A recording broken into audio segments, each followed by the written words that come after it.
un paso fundamental para o recoñecemento do carácter plurilingüe do Estado, para a normalización real e efectiva do galego, do conxunto das nosas linguas, mas é tamén un paso decisivo do punto de vista democrático, porque non podemos esquecer que os dereitos lingüísticos fan parte dos dereitos humanos.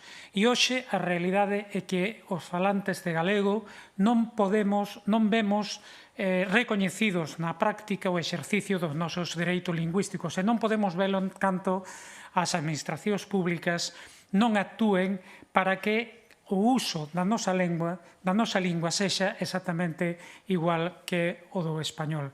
Hoxe hai unha asimetría moi grande, continúa habendo a mesmo do punto de vista xurídico, do punto de vista constitucional, o deber e o dereito de utilizar unha lingua, máis só o dereito de utilizar outra, que ademais, como digo, nen sempre se pode ver efectivizado, por exemplo, cando a Administración do Estado exixe que nos dirixamos a ela en castelán ou que utilicemos unha traducción para poder darlle validez a calquera tipo de documento. Por tanto, o que aquí propomos vai garantir eses dereitos lingüísticos, vai garantir tamén que as administracións do noso país se poidan relacionar coa administración do Estado na propia lingua. Hoxe non é así. A reclamación de entrega de documentos en español é constante por parte da administración do Estado. Vai garantir que todas as persoas no ámbito xudicial poidan utilizar de maneira tamén real e efectiva a súa propia lingua. Vai garantir que todas as aplicacións informáticas, telemáticas, todos os procedementos telemáticos teñan incorporadas as diferentes linguas. Neste momento, de xaneiro, entrará en vigor o novo sistema Atenea no ámbito xudicial, que no caso de Galiza non está garantido aínda que poida ser en galego, como non estaba o anterior Minerva, e vai garantir, por exemplo, que no ámbito da educación o galego sexa lingua vehicular e lingua prioritaria. Quero repetilo porque moita xente o descoñece. Hoxe, no caso da Galiza, desde que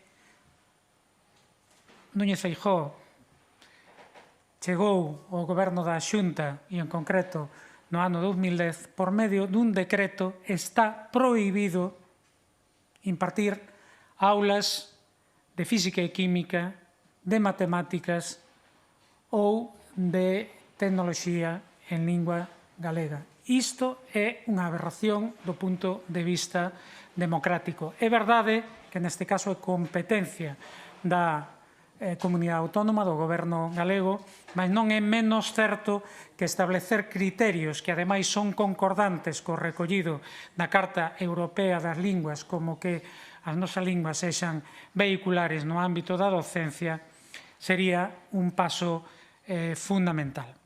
Por tanto, nos congratulámonos de que este conxunto de forzas políticas por fin sacásemos adiante unha iniciativa deste tipo, e o que sí esperamos é que o resto das forzas políticas con representación nesta Cámara poidan actuar nunha dirección que non só é de xustiza, senón, como decía, de mínimos democráticos. E nesa medida, esta proposición de lei poida sair adiante, porque creo que é respetar a vontade maioritaria dos nosos povos, dos falantes das nosas linguas, e respetar tamén mínimos democráticos. Moito obrigado.